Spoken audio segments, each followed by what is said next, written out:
Makassar, sebuah kota dan juga sebuah suku yang namanya sangat populer di seantero Nusantara.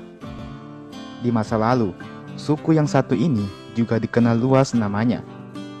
Prinsip hidup yang mereka pegang membuat mereka disenangi oleh kawan, tapi juga ditakuti oleh pihak musuh.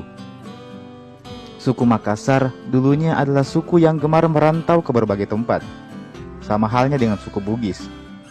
Tujuan mereka merantau pun bermacam-macam.